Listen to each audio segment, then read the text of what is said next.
Hello, what is up mga ma'am, sir, ma'am? Ako po si Ralph Cifra, isang visual artist from Manila, Philippines. And today, nakatapos na naman tayo ng isang project. Thank you very much to my friend, Sir Dan. Thank you. Shout out to you, sir. Ito yung project namin together. A project ko for him, actually. So, we have Gundam na Gashapon. Nabili namin to sa SM North. Okay? Si Gira Zulu and yung Zaku. This is the mobile suit ensemble from the Bandai Gashapon store. So ito si Gira Zulu, meron na siyang upgrade kit. So you have the fin, tapos you have the shoulder spikes and bazookas. Yung default weapon niya ito lang, yung parang rifle. Tapos ito yung kanyang head armor. Okay, yung upgraded na head armor, yung merong fin. Tapos fully articulated pa rin to. Meron din siyang mga magazines sa front ng kanyang waist armor. Tapos ito yung bazooka, yung mahabang bazooka, dry brush with gunmetal. Turuan ko din kayo kung paano gumawa ng camouflage pattern. Okay? This one naman si Zaku. This one is more desert camouflage na color scheme. So this is a more neutral na color scheme. Ito medyo cool siya. Tapos yung color scheme niya, purple stone blue, at saka light na color nun, lighter shade of stone blue. Nagmix lang ako ng white. Tapos yung kanya mga thrusters orange, so para complementary dun sa color scheme.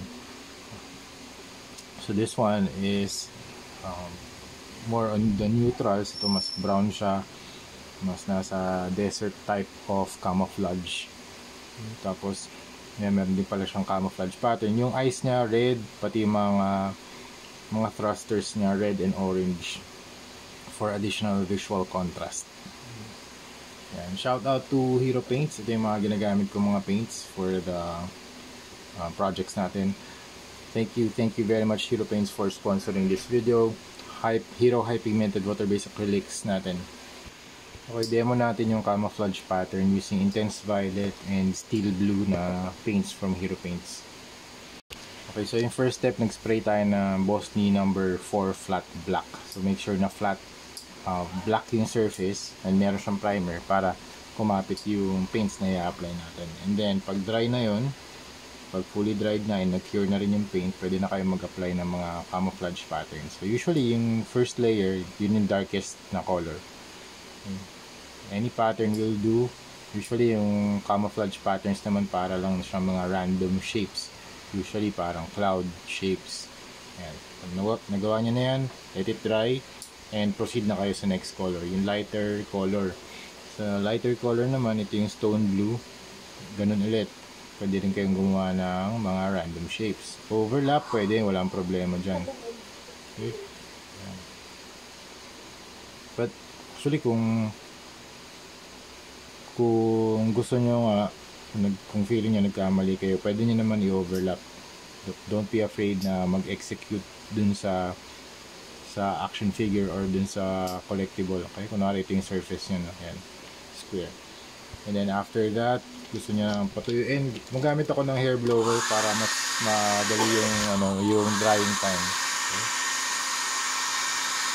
Mas speed up yung drying time. And then next color naman, ultra white.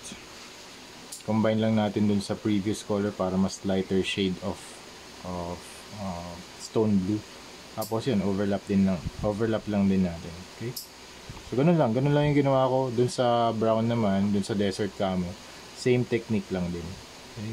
Pero yung last layer usually mas fine na mga movements para makakagawa kayo ng ganitong pattern.